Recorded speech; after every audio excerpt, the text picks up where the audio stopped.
actualidad. Empezamos ya la sesión de tarde de esta primera jornada del sexto foro anual de la gobernanza de Internet IGF Spain 2016 y lo hacemos con la mesa sobre Internet y los medios de comunicación social, consecuencias de la robotización y personalización informativa. Modera la mesa Jesús Martínez del Español. Adelante.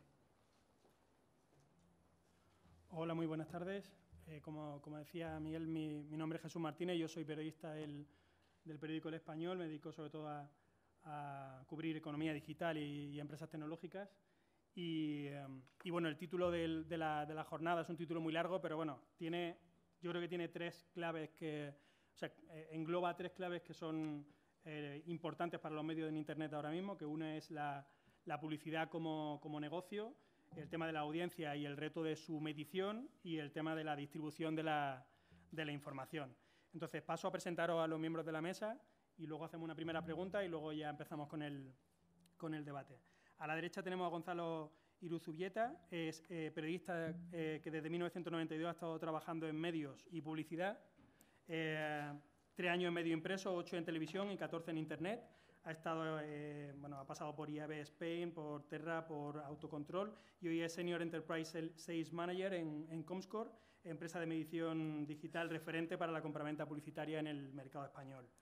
A mi derecha tenemos a Paula Ortiz.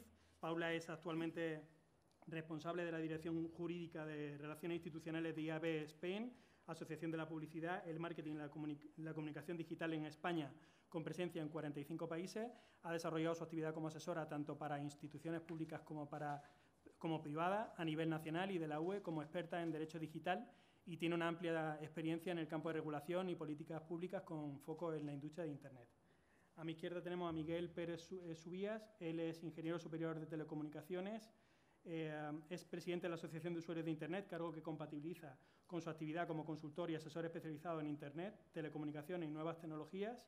Y en la actualidad trabaja en un proyecto europeo para desarrollar herramientas que ayuden al usuario a gestionar mejor su privacidad.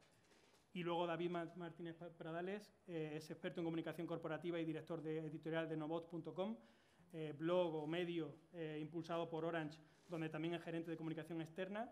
Colaborador durante años en diversos medios de comunicación, es autor del libro Comunicación Pop, del periodismo de marca a la marca personal, editado por la Universidad Oberta de Cataluña.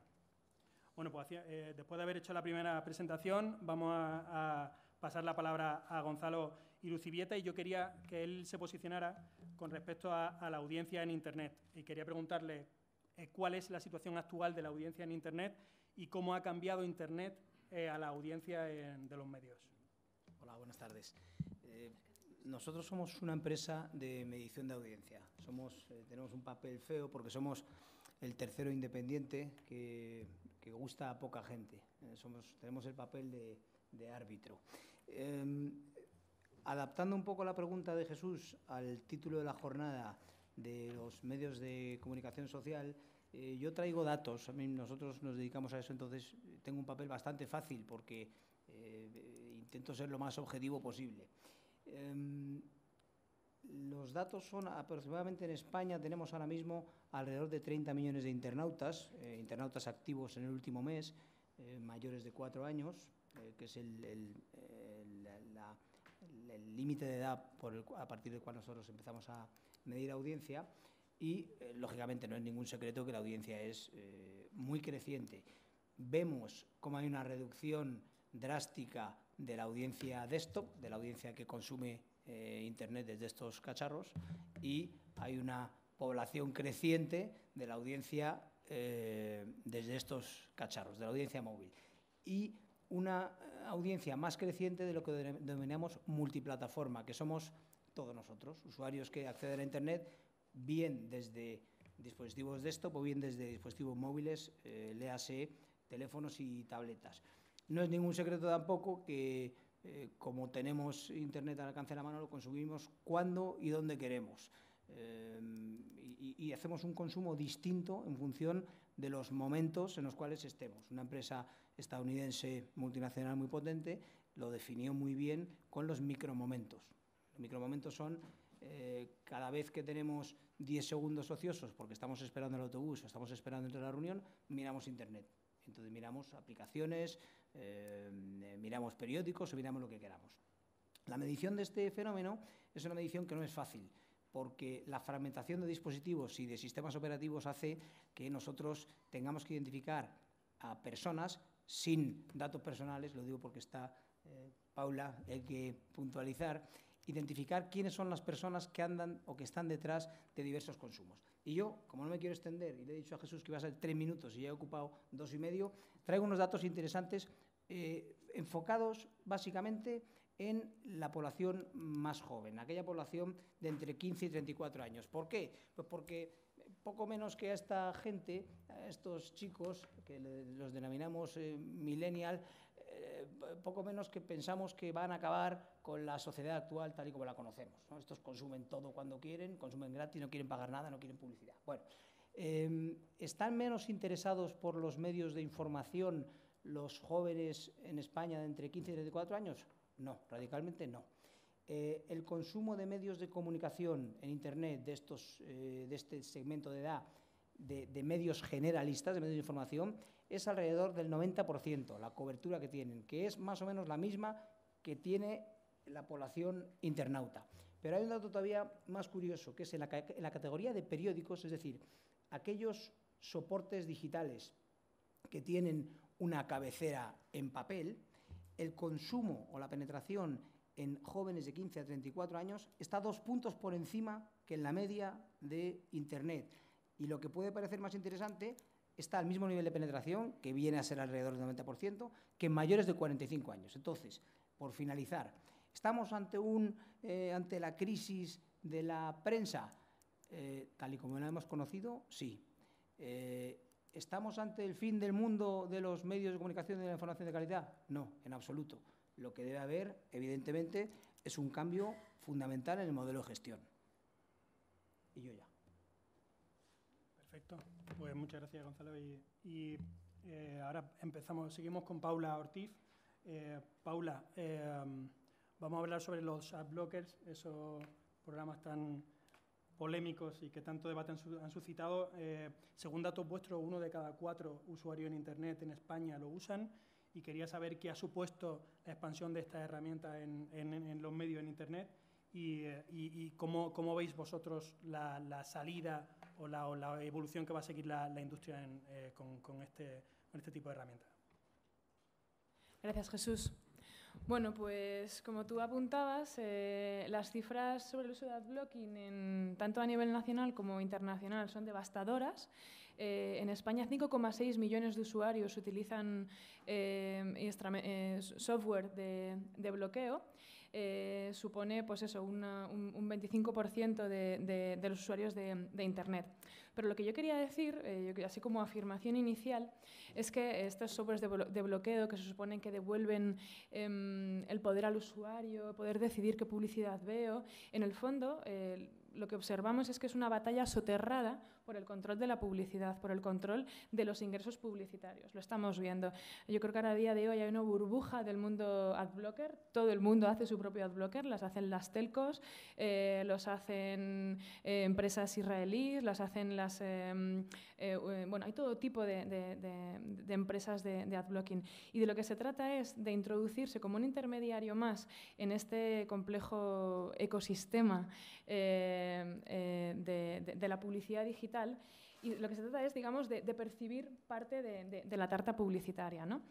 Nosotros en España, en IAB, hicimos un estudio, y la razón, los drivers que llevaban a los usuarios para instalarse estos software de bloqueo de la publicidad eran elementos que yo creo que todos conocemos. La publicidad les resulta molesta, interrumpen mi experiencia de navegación, me consume datos, me ocupa la pantalla del móvil. Digamos que esos eran los 3 drivers, las 3 estaban en el top of mind de los usuarios. Como curiosidad diré que el tema de la privacidad, el tema de manejar qué datos tienen míos las empresas, no era uno de los elementos que llevaba a los usuarios a instalar estos adblockers. Y nosotros desde la industria publicitaria somos conscientes de que hay que hacer un ejercicio de autocrítica, lo hemos hecho, somos los primeros que decimos que hay que cambiar las prácticas publicitarias, ya no vale con estos formatos tan incómodos de intersitiales, de los wallpaper, de formatos que nosotros mismos somos empresas, pero también somos usuarios, nos molestan, con lo cual hay que hacer un ejercicio para cambiar estas prácticas. Pero ha de ir de la mano también de un ejercicio de evangelización con los usuarios, porque la instalación de estos adblockers no solamente afecta al sector publicitario, sino que afecta a toda la cadena de valor del entorno digital. Afecta a las empresas de publicidad, afecta a los anunciantes, afecta a los medios de comunicación, afecta a los periodistas, afecta a un contenido de calidad e independiente, con lo cual el impacto que tiene es muchísimo mayor que el ver un anuncio o no.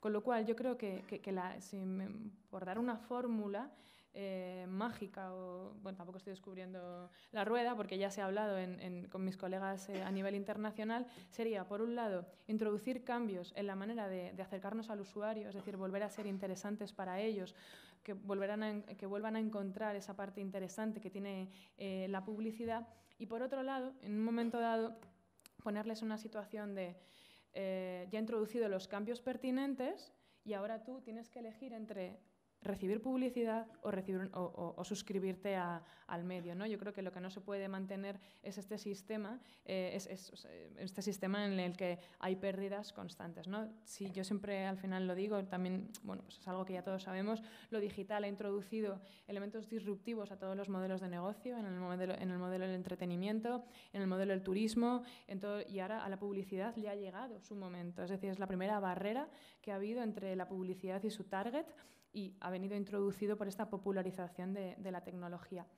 Sí que creo que la publicidad está obligada, como decía, a estar en la vanguardia, pero también creo que tenemos las herramientas y la capacidad de introducir los cambios necesarios. Y, de hecho, en IAB Spain hemos aprobado unos principios de buenas prácticas en materia de adblocking, conforme a los cuales reduciríamos o se va a tratar de eliminar en un corto o medio plazo ciertos formatos que son los que los usuarios nos están demandando. Que quieran eliminar, ¿no? Nosotros creemos que este es un paso previo, no se puede ir a las bravas con los usuarios. Creemos que las herramientas de detección de adblocking o de prohibición de entrada a las webs sin introducir cambios están abocados al fracaso. Lo hemos visto con otros elementos, como pudo ser en su día a lo mejor el canon AEDE u otras decisiones que se toman por parte de la industria que no llevan de la mano a los usuarios y al final se les revierte, ¿no? Con lo cual yo creo que diría que un poco son estas dos herramientas. Por un lado, cambiar las prácticas y por otro lado, trabajar más en esta evangelización. Perfecto, pues muchas gracias. Le paso la palabra también a Miguel Pérez, y él es el presidente de la Asociación de Usuarios, y yo quería tratar con él, para empezar, uno de los retos que tiene el periodismo y los medios de comunicación, que es la distribución de toda la información. No es fácil de hacer llegar, porque vivimos en una tormenta de información, una infoxicación en toda regla. Entonces quería saber cómo puede afectarle esa burbuja de la información que se llama por esa hiperpersonalización de la información, los filtros en las redes sociales, los resultados personalizados en los buscadores como Google, etcétera. ¿Cómo puede afectar eso, y está afectando ya, al uso de Internet, y si eso puede limitar la libertad de uso de Internet y de explotación de Internet? Bueno, muchas gracias. Voy a retomar el hilo de los adblockers, porque luego entro en lo mío. Pero el discurso este de los adblockers me recuerda mucho cuando las descargas, no sé si os acordáis, hay que educar al usuario para que no descargue, porque de esto vive mucha gente, y se siguieron haciendo descargas porque los adblockers son buenos para el usuario, hasta que se encontró una forma distinta de dar los contenidos. En este momento la publicidad que se está dando, desde mi punto de vista, digamos que es demasiado agresiva, y por lo tanto el usuario la rechaza. Yo mismo esta mañana o ahora mismo abro un periódico y me sale una cosa por aquí, otra cosa por aquí, otra cosa por aquí, una cosa que se me baja según entro, es decir, una barbaridad, ¿no? Con lo cual yo creo que el problema no está en los adblockers, el problema, luego discutiremos en ese tema, pero no quiero dejar de dar mi opinión al respecto. Me planteabas el tema de la privacidad, la personalización. Yo quería trasladaros, a ver si soy capaz en 3 minutos, de decir dónde estamos, hacia dónde vamos, qué estamos haciendo nosotros, qué podrían hacer otros, e incluso me voy a arriesgar a daros alguna fórmula que a lo mejor puede funcionar para resolver este entuerto. Si yo cojo los datos del último Eurobarómetro, que el año pasado se hizo sobre un Eurobarómetro especial, 431, sobre protección de datos, cuando preguntas si la privacidad importa, el 93% de las personas, más del 90%, dicen que quieren controlar quién usa sus datos, para qué se usan, cómo se usan. Esto es lo que piensa el ciudadano sobre su privacidad. Pero, sin embargo, cuando ves lo que hace, es decir, qué usos hace de la privacidad, pues resulta que no llegamos al 5% que nos leemos las cláusulas, los términos de uso de una aplicación, que damos a todo que sí. El 80% somos conscientes de que no tenemos o tenemos muy poco control sobre nuestra privacidad. No confiamos en los que nos tienen que defender en esta privacidad, en el caso concreto de los europeos, por las agencias de protección de datos. Y además el 90% de nosotros pensamos que no hay alternativa. Si quieres usar esta aplicación, o te comes las condiciones de uso o estás perdido.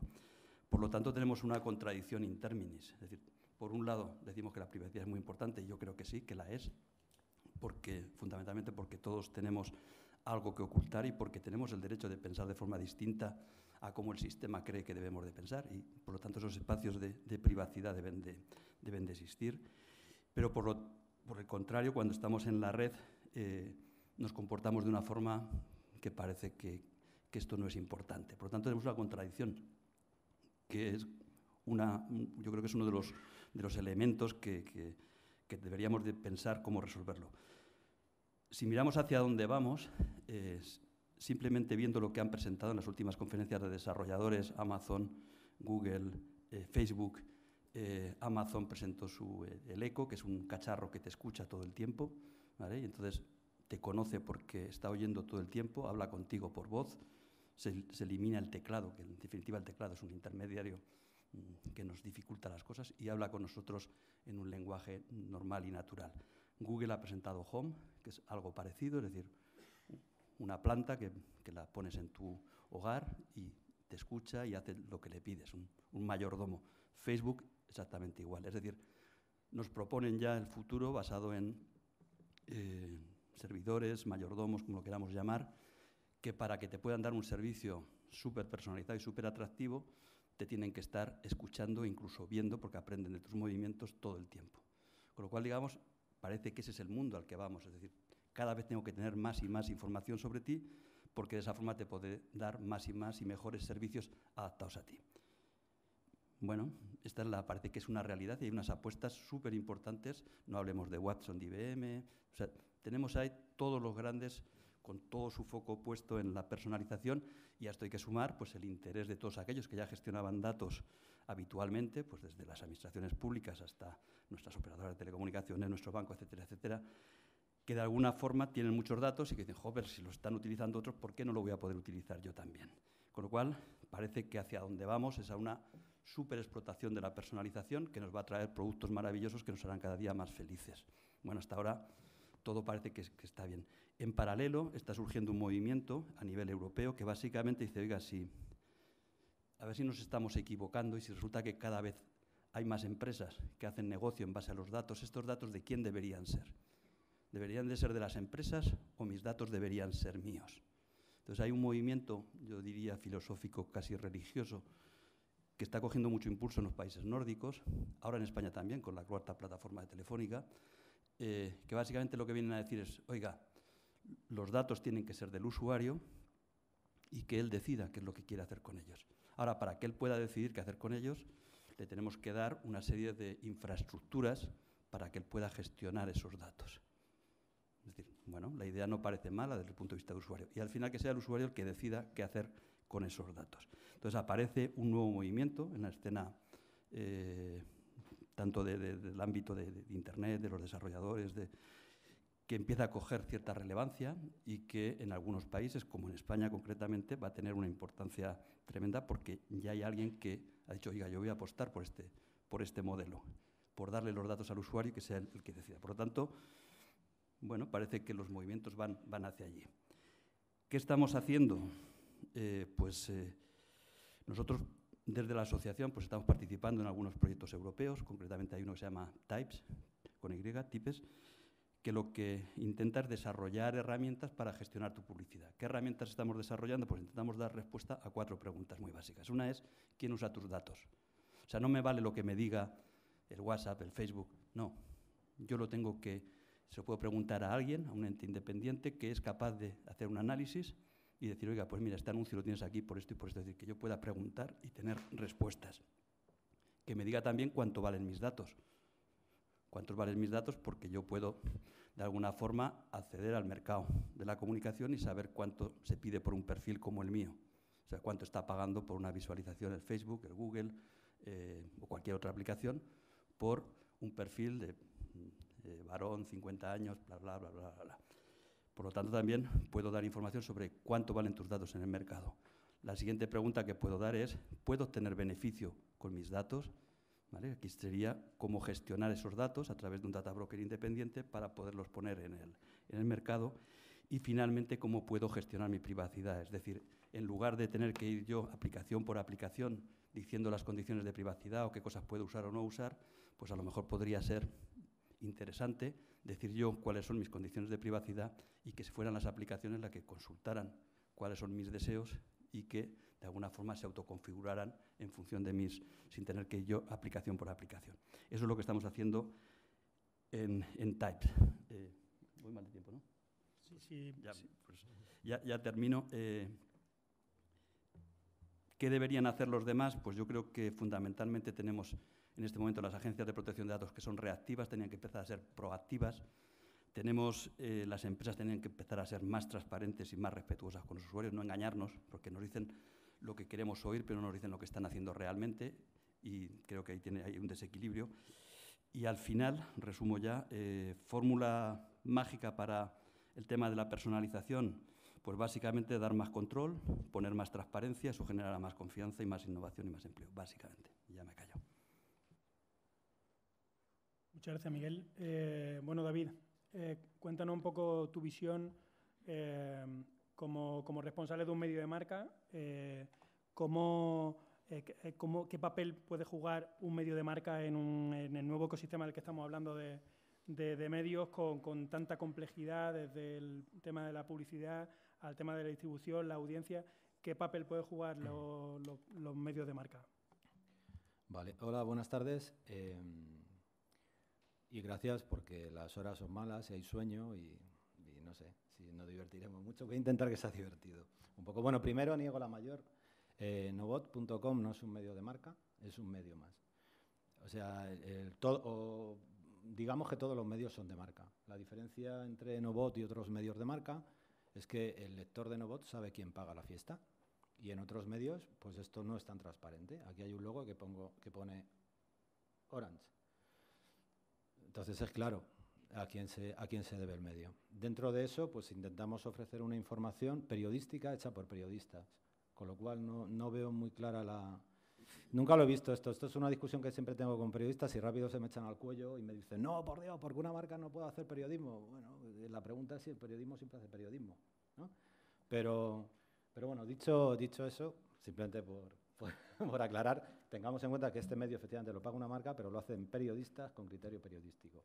Por supuesto, dentro de unas limitaciones, que son unas limitaciones similares, muy parecidas a las que tiene cualquier otro medio de información, con sus accionistas o anunciantes.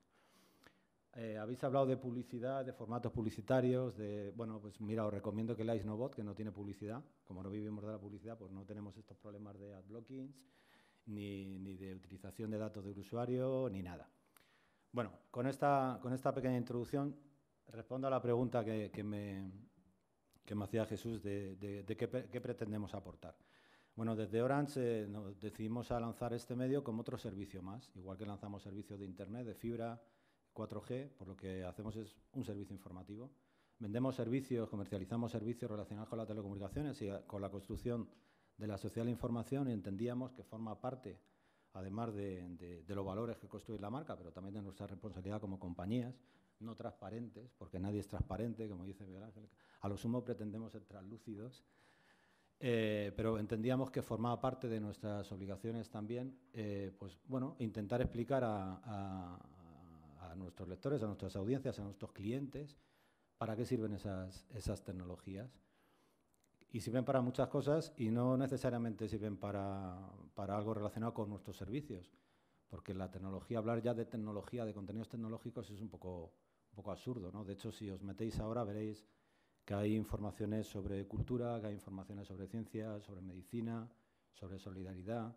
Hace poco publicamos un artículo sobre una tecnología que para nosotros es muy importante, que es, por ejemplo, los barriles de agua rodantes que se utilizan en algunas zonas donde no hay agua en África, ¿no? Es algo conocido, pero para nosotros también es tecnología. Incluso hacemos cosas muy raras que creo que nadie ha hecho en España hasta ahora, que es hablar de la competencia y hablar bien. De hecho, hoy mismo tenéis una información sobre la exposición que tiene la Fundación Telefónica, que por cierto recomiendo, no Telefónica, os recomiendo la exposición, en la Gran Vía. Podría hablar de la cuarta plataforma que tú decías, pero como no la entendí, a lo mejor cuando lo expliques más, perdonad si hay alguien de Telefónica, pero bueno, ya seguro que me lo explicarán. Entonces estamos haciendo cosas que yo creo que tienen más que ver con el periodismo y no tanto con la publicidad, ¿no? A la que han hecho referencia los compañeros. Ahí hablamos de lo que os decía, de usos de la tecnología que comercializamos. También intentamos ser un escaparate al talento interno de la compañía. Aparte de que esto sea una compañía, sea una marca, sea una empresa en la que cada uno de vosotros tendréis o no experiencias, hay gente que ha construido esa marca y esa compañía y alguna de esa gente también ha construido Internet en este país, con lo cual nos planteamos que a lo mejor teníamos algo que contar y bueno, resulta que sí, que hay gente que, por ejemplo, os recomiendo un artículo sobre NFC, sobre tecnología NFC que escribió un compañero, Alberto Antón, que me parece que es de lo más... de lo mejor que he leído sobre NFC, planteando dudas sobre esta tecnología, no solo hablando en plan positivo, corporativo, ¿no? Y también, por supuesto, damos informaciones sobre Orange, pero intentamos que sea de una manera contextualizada. No es un lenguaje publicitario, por eso lo del tema de periodismo de marca me causa un poquito así de congoja, porque no pretendemos hacer publicidad encubierta, todo lo contrario, hacemos información, además, al descubierto. Las informaciones está claro quién las patrocina. También, y ya acabo rápido, que sé que ahora hay que dejar turno de preguntas. Estoy con lo que decían los compañeros. Es cierto que los medios de comunicación tradicionales están inmersos en una crisis, tsunami digital le llaman, ¿no? Que tiene que ver con el modelo de negocio, con el modelo publicitario, también tiene que ver con una crisis de credibilidad. Y creo que las compañías también tenemos que acostumbrarnos, y en este caso nosotros por eso también hemos tomado esta iniciativa, tenemos que acostumbrarnos a hablar con nuestra propia voz y no siempre a través de intermediarios. No pretendemos sustituir a ningún intermediario, a ningún medio de comunicación, pero intentamos complementarlos.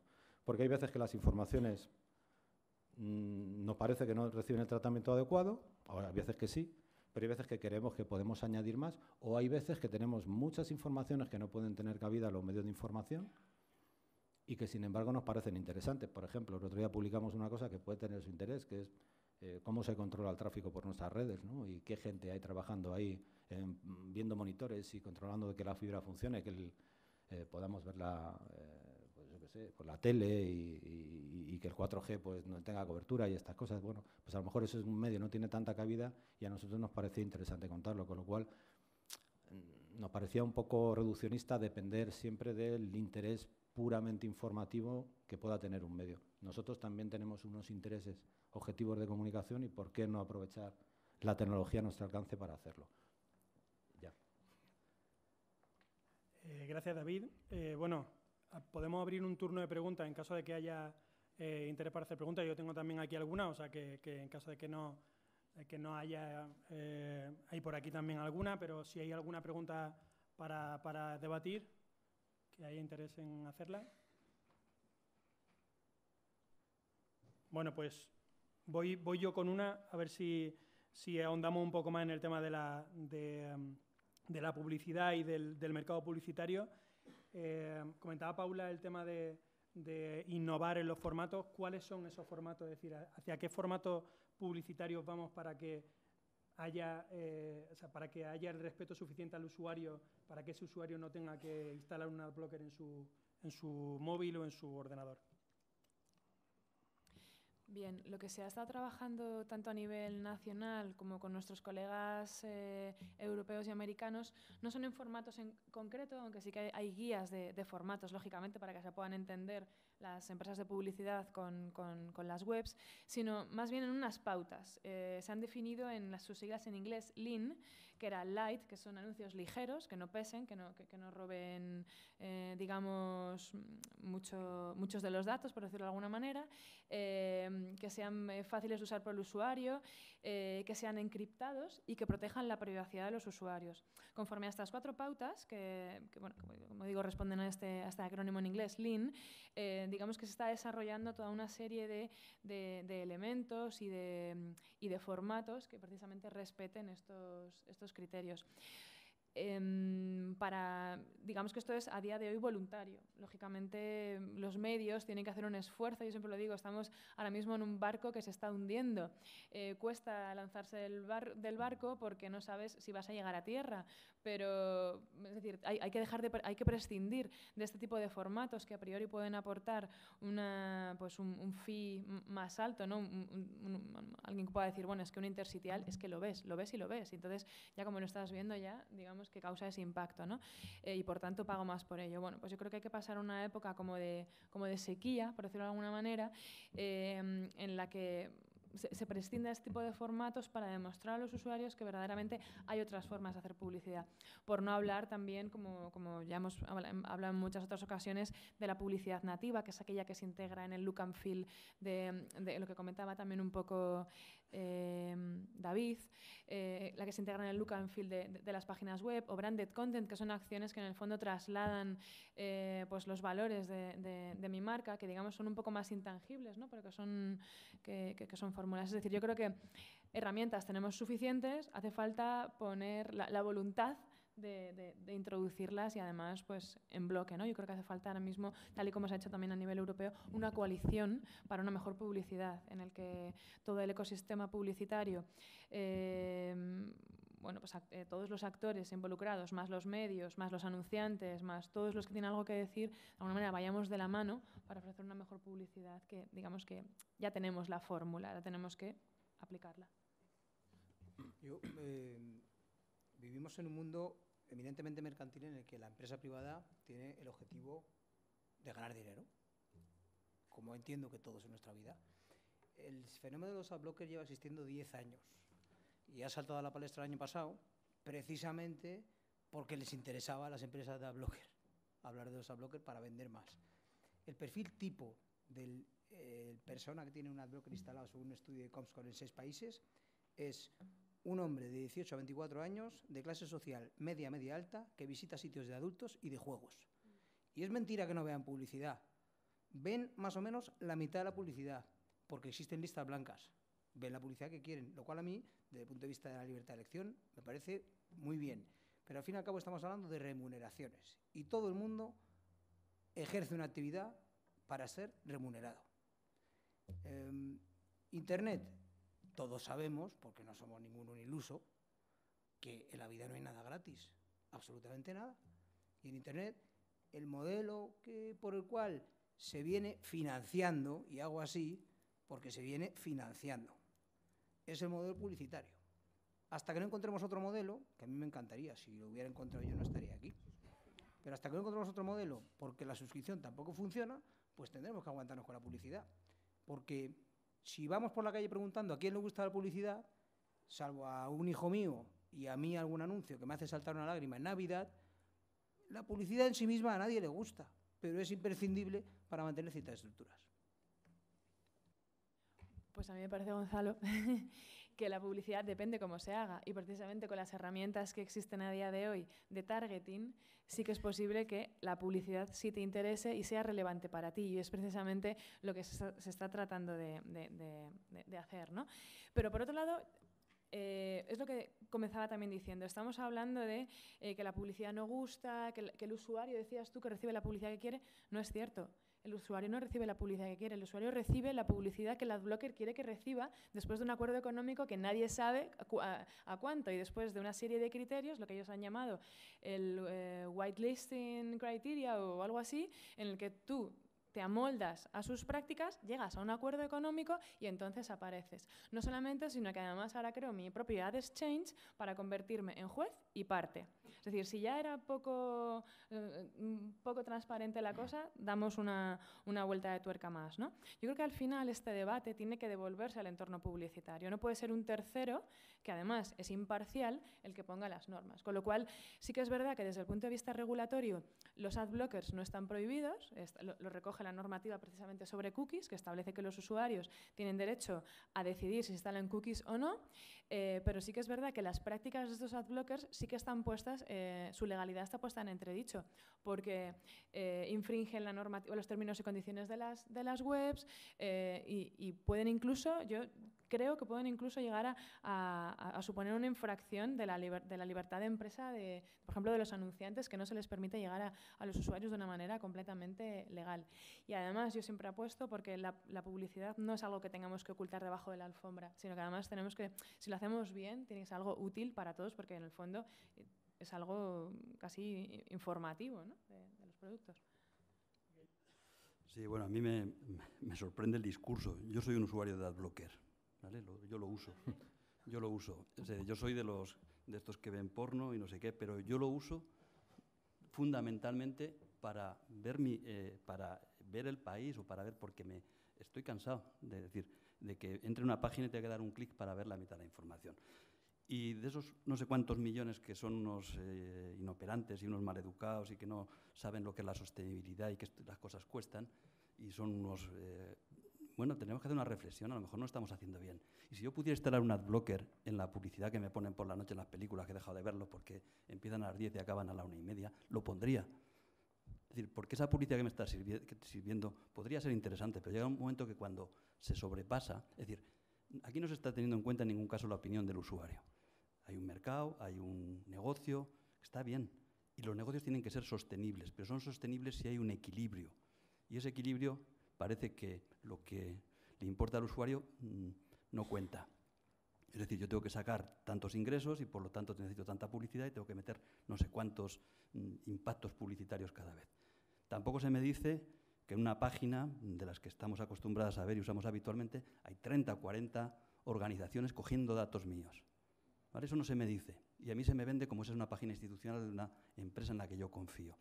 Por lo tanto, aquí hay que hacer un ejercicio común. Es verdad que las cosas tienen que ser sostenibles y es verdad que mientras no se encuentre un nuevo método de servir la publicidad o hacerla de una forma distinta, pues hay un problema, porque ¿de qué viven los medios? ¿De qué viven? Es decir, y esto ha pasado, por eso digo que este discurso, la música es igual que el de las descargas. Y al final el malo era el usuario que no, y estaba haciendo cosas ilegales y tal. Pero yo creo que tenemos que hacer una reflexión más honda, ¿no? Más honda, es decir, no hemos encontrado el modelo, ese es el problema. Y el que estamos utilizando, en cierta medida, el usuario se ve agredido, ¿vale? O sea que yo, lo siento, pero tendremos que buscar ese equilibrio. Y sé que la solución no es fácil, porque si estuviera... Y es verdad que los que entran ahí, los adblocker, entran como intermediarios en el sistema, pero la mayoría de los que instalan adblocker no dicen deja pasar este anuncio, dicen no quiero ninguno. O sea, se bloquean todos. No, pero es que no lo decide el usuario, lo decide el adblocker. Sí, pero que los que usamos adblocker, en general, la opción que tomamos siempre es no me des ninguna publicidad. Es decir, no confío en el mercado publicitario. Entonces, nos tendremos que ganar esa confianza, no sé cómo. Podemos meterlo a la cárcel, como dice aquí mi compañero. A lo mejor es la forma de decir, bueno, pues mira, se mete a 3 en la cárcel y a tomar por saco. Pero no sé. Yo no creo que esa sea la vía. Perdona, yo no he dicho que haya que meterle de la cárcel. Lo digo por si era por mí, yo no he dicho eso. No, bueno, digamos, forzar a que se usen, como es ilegal, pues vamos a forzar, poner un guardia para que vaya electrónico, ¿no? Para que no se puedan instalar, se puedan... No, yo no he dicho eso. No, Miguel, a la cárcel. No, oye, no, sí que quiero puntualizar, por favor, que yo no he dicho nada de eso. Vamos, espero que no se me haya entendido así. Yo, os recomiendo un artículo que casualmente ha salido publicado en Novo sobre la crisis del mercado publicitario y que acaba con solo una palabra cuando hablamos de posibles respuestas o nuevos modelos que plantea Miguel, que es UF. Pues eso, UF. Está la cosa complicada. A mí no me preocupa tanto la publicidad agresiva, que también, y entiendo lo que comentaba Miguel y en parte lo comparto, Pero fíjate que como alternativa a la publicidad agresiva se está apostando, por ejemplo, con publicidad nativa, otros formatos basados más en contenido, que a mí casi a veces me resulta más pernicioso para la credibilidad del medio. Cuando, por ejemplo, no se explica de manera transparente que ciertos contenidos en un medio de comunicación están pagados por ciertas marcas y se da el mismo tratamiento gráfico y prácticamente informativo que cualquier otra información. O sea, a ver si vamos a cambiar modelos publicitarios porque son muy agresivos para el scroll en pantalla de un usuario, y lo que vamos a hacer es sustituirlos por otro casi peor, ¿no? Hablaba Paula de que esto al final tiene que formar otra vez parte, la decisión tiene que formar parte del mercado publicitario otra vez. Bueno, en lo que tiene que ver con los medios de comunicación, no. En lo que tiene que ver con los medios de comunicación, la decisión la tiene que tomar desde un punto de vista editorial, informativo, el medio de comunicación. Y tiene que poner en valor su producto. Antes lo hablaba con Jesús. No funciona la suscripción en los medios de comunicación. Bueno, aunque en algunos casos está funcionando, modelos mixtos, el diario.es, por ejemplo, puede ser un modelo. Pero es cierto que incluso medios muy importantes internacionalmente están viendo con grandes dificultades para que funcione el modelo de suscripción. Pero, ¿por qué se quiere que pague el usuario? O sea, ¿se está dando la calidad suficiente para que el usuario pague? Y si se está haciendo y aún así el usuario no paga por esa información, hombre, ahí la pregunta es más profunda. Ahí la pregunta es si nos interesa estar informados. Porque hay una cosa clara, y lo hablábamos antes, la información periodística cuesta un dinero, cuesta mucho dinero. No es un modelo, la buena información no es un modelo low cost.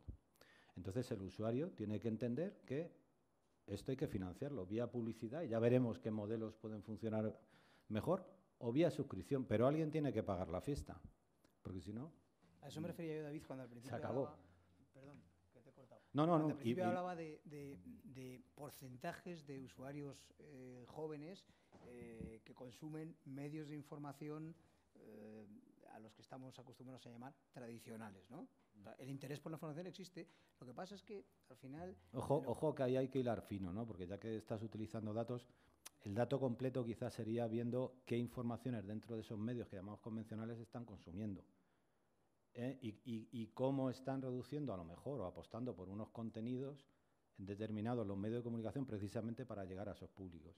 Entonces, si utilizamos datos, yo creo que hay que hilar con datos más finos. Porque además tú que los tienes, que eres de Comscore, ¿sabes? No solo si son jóvenes, sino qué consumen, qué contenidos, dónde entran. Los medios también lo saben, por cierto. Los datos así utilizados, David, la investigación, sobre todo en el sector de Internet, te permite bajar al nivel de detalle que quieras. No. Cuando bajamos mucho a nivel de detalle, no podemos establecer tendencias. Yo creo que es bueno establecer tendencias de consumo. Yo creo que es bueno. Claro, si bajamos, y yo he analizado audiencia para televisión al principio de mi carrera, si bajamos a el usuario consume lo que se le da, pues ya entonces entramos en otro debate, porque solo hace falta ver en las páginas de información las noticias más leídas. Pues y ya con eso entonces establecemos un debate de otro orden. Es que precisamente yo creo que ese es el debate. Pero quiero ahondar sobre todo en esto con respecto al tema de la medición de audiencias en Internet. Sí. Quería ver un poco... Oye, perdona, ¿tenéis alguna pregunta? O si no? Bueno. Perdona. Ahora se han animado. Sí, habéis comentado antes el tema de los mayordomos, ¿no? Entonces, yo me imagino que si un día quiero buscar novia, pues le preguntaré al mayordomo, que es el que mejor me conoce, y él me buscará en la red y me dirá, pues esta te conviene, esta no. Pero claro, al final... Cuando tenga que votar también se lo preguntaré, digo, ¿a quién tengo que votar? Y él me dirá a quién voto. Entonces resulta que si uno ve la historia, pues al final empezaron votando unos cuantos, los señoritos, luego eso se fue extendiendo y resulta que acabamos que votarían los mayordomos. Digo, entonces, ¿creéis que en algún momento puede darse ese caso, que iríamos el mundo al revés? Bueno, la cuestión que yo plantearía es, si votaran los mayordomos, ¿tendríamos un mundo mejor? Bueno, entonces, a lo mejor sí. Es decir, ¿qué es mejor? ¿Lo que 4 tertulianos dicen o lo que dice un Google, por ejemplo, o un asistente de estos que no solo me escucha a mí, sino que escucha a millones? Pues no lo sé.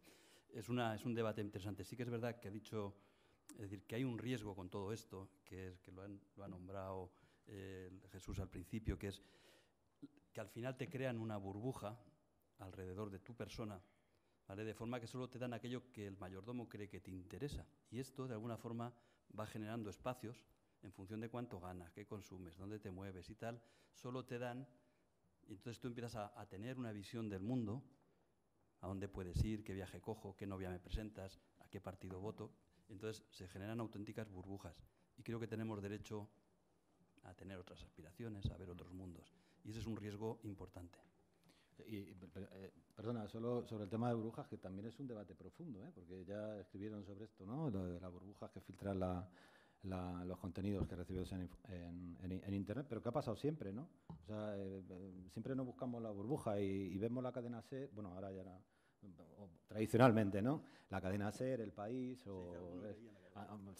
no, pero te quiero decir que siempre ese es un debate también profundo, porque al final parece que sentimos la pulsión de acceder a información que nos reconforta en nuestras propias creencias, con lo cual no sé si no existiera el mayordomo ese del que hablábamos, que por cierto, no creo que para buscar novia te vaya a servir mucho, pero, o sí, no sé, porque tú eres el que entra en porno, pero... ya te diré yo. Pero probablemente seríamos nosotros nuestra propia burbuja, ¿no? Pero bueno, esto ya para un debate filosófico en la siguiente sesión. Yo primero una bronca, porque he leído el nombre el título de la mesa redonda y ahí no aparece adblocking por ningún lado. Entonces... Es que lo hemos bloqueado. Aparecía, pero... Después de ese comentario más jocoso que otra cosa, quería preguntaros por robotización. Robotización de la edición, de la creación. Igual como pregunta no os pido que habléis mucho, pero sí por lo menos si veis una cierta capacidad de hacer ese tipo de productos en España, si sabéis que se están haciendo ya cosas interesantes, algo que podéis comentar al respecto, por favor. Gracias. ¿Quieres? Bueno, ya hay ejemplos que se están haciendo y que conoces internacionalmente, y yo creo que es una maravilla para el periodismo, que lo escriban robots. O sea, te quiero decir, este tipo de información de carril, que todos conocemos y que se escriben prácticamente con los ojos cerrados, yo he visto a muchos compañeros periodistas, por cierto, yo soy periodista también, ¿no? He visto que se han llevado las manos a la cabeza cuando han hablado que se van a meter los robots en las redacciones. Bueno, pues harán el contenido de las redacciones que no aporta valor, porque el contenido de valor lo tendrá que hacer sí o sí un periodista, lo seguirá haciendo. Con lo cual creo que se abren extraordinarias oportunidades para quitar trabajo rutinario a los periodistas y para que se dediquen a hacer periodismo y a poder ser que cobren por ello. Yo solo aportar que creo que ya tenemos que empezar a pensar en ponerles seguridad social a estos robots y estas. Es decir, lo dijo un sindicalista, pero es verdad, yo creo que va a ser la única forma de redistribuir la riqueza, porque si no, estamos perdidos. Antes de ir a la otra pregunta, quería hablar sobre robotización también en el tema de audiencias. ¿Cuál es el estado de las cosas ahora mismo con respecto a ese tema? Un tema de audiencia por robots, el tema de clics fake y toda esta tendencia.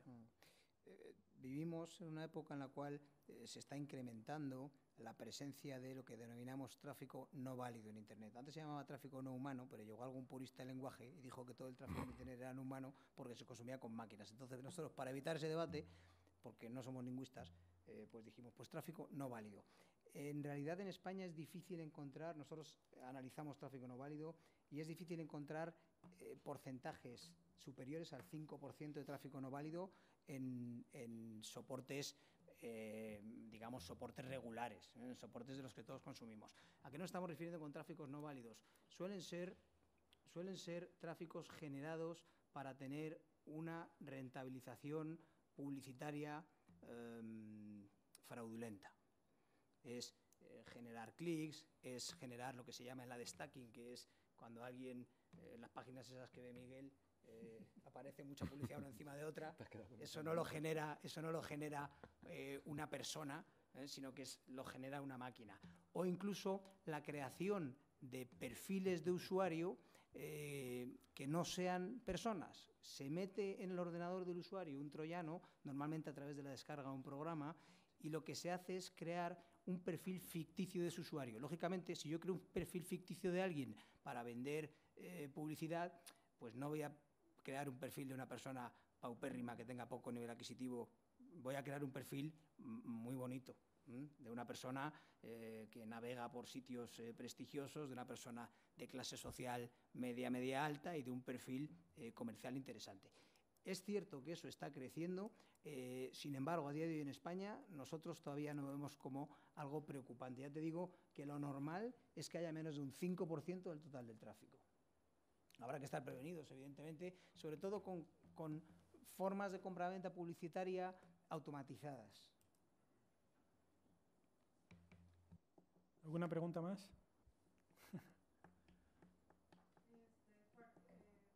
Como usuarios, para programas como Booking, como TripAdvisor, nosotros vamos la misma. Un segundo que viene el micro por detrás. Gracias. Sí, nosotros como usuarios luego nos volvemos anunciantes. Programas como TripAdvisor, como Booking, te pone dale like o emite las sugerencias sobre cierto hotel o cierto restaurante al cual fuiste, y bueno, tú te estás volviendo al anunciante al momento de decir si le estoy dando publicidad. O sea, está muy bien, y nosotros como anunciantes, bueno, como usuarios, al entrar a Booking, TripAdvisor, lo que hacemos es ver todas las referencias y evaluaciones que los mismos usuarios ya hicieron. Entonces ahí como que cierta parte de la publicidad la estamos haciendo nosotros, y llegamos un momento que confiamos más a las evaluaciones que hacen los mismos usuarios que a la publicidad que se pueda llegar. Ahí, y en una mesa anterior se habló algo sobre recibir contraprestación por esos datos personales.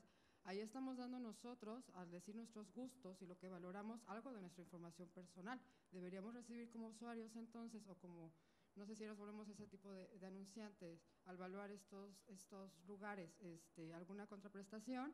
Y en relación un poco también a lo que comentaba, a lo mejor no con el mayordomo vamos a conseguir novio o novia, pero sí con el profiling que se está haciendo. Por ejemplo, con la campaña de Obama, con el Big Data, se hizo mucho campañas personalizadas.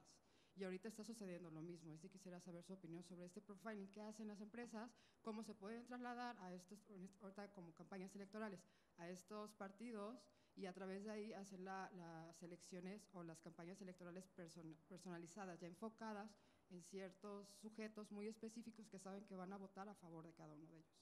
Gracias. ¿Quién empieza? Entendido muy bien la pregunta. Lo que has dicho es que al utilizar plataformas de opinión, como puede ser Booking o TripAdvisor, si el usuario, al publicar esa información, tendría derecho a recibir una remuneración por el uso de sus datos personales.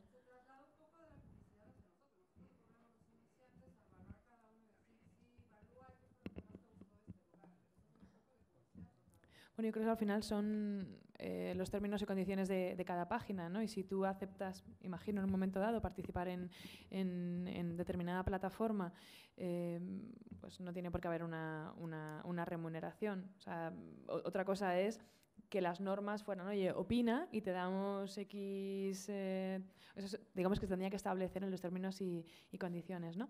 En cuanto a protección de datos, o sea, en el fondo también es una especie de acuerdo social, ¿no? Tú estás acordando participar y en principio se te está informando en esa política de privacidad para qué se van a utilizar tus datos, ¿no? Con lo cual, en ese sentido, estaría claro. Pero en cuanto a remuneración por opinión, tal y como puede ser por publicidad, salvo que haya una app, que a lo mejor es un modelo de negocio que hay que explorar, que se pueda utilizar, yo a priori veo que no, bueno, pues no pueda tener mucho encaje.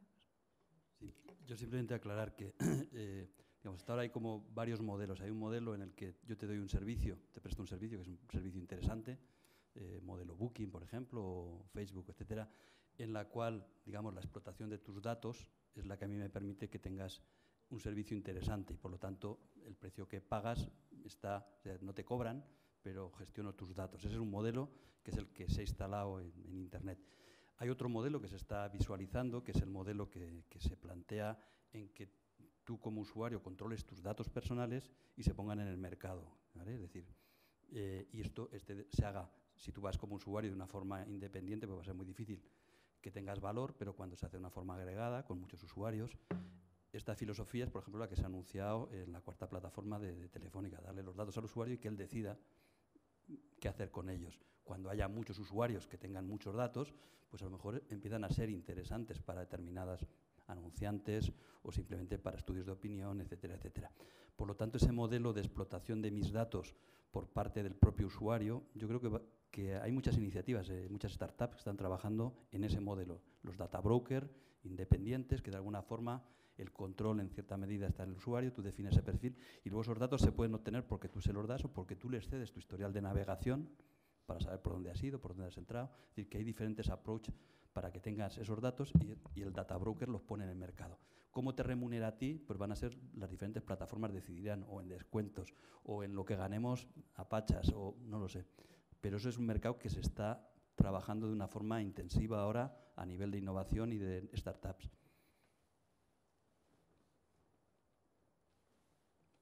¿Alguna pregunta más? Ahí al fondo. El micrófono, ahí a la derecha.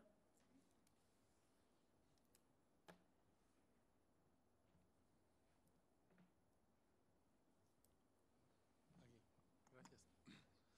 Me llamo Andrea Beccali de ICANN. Tengo una pregunta, digamos, un poco más tonta y una un poco más seria. Empiezo por la seria. Leí que acaba de salir un white paper de la White House, del gobierno americano, sobre inteligencia artificial y un poco para entender cuáles son los impactos a nivel social de la inteligencia artificial en el mercado laboral, pero en los derechos. Y me pregunto si esto, algunos de vosotros ya lo vio como algo que tenemos que hacer también aquí en Europa, o es algo que está demasiado lejano en el debate del día en día. Y luego la pregunta un poco más tonta es, no sé si es una paranoia mía o si es así, pero cada vez que vamos en un sitio para comprar un billete de avión, siempre tienes el miedo que como más vas allí a buscar las tarifas, te están siguiendo y te van ofreciendo la tarifa que quizás no es la mejor, pero es la que ya saben, sí, más o menos la vas a comprar o menos.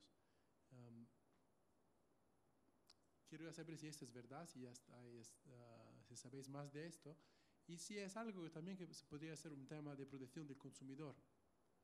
Porque si yo voy a una agencia de viajes a comprar un billete de avión, no se puede entrar ahí 5 veces y cambiar de idea, pero el billete de avión siempre me lo venden al mismo precio, creo.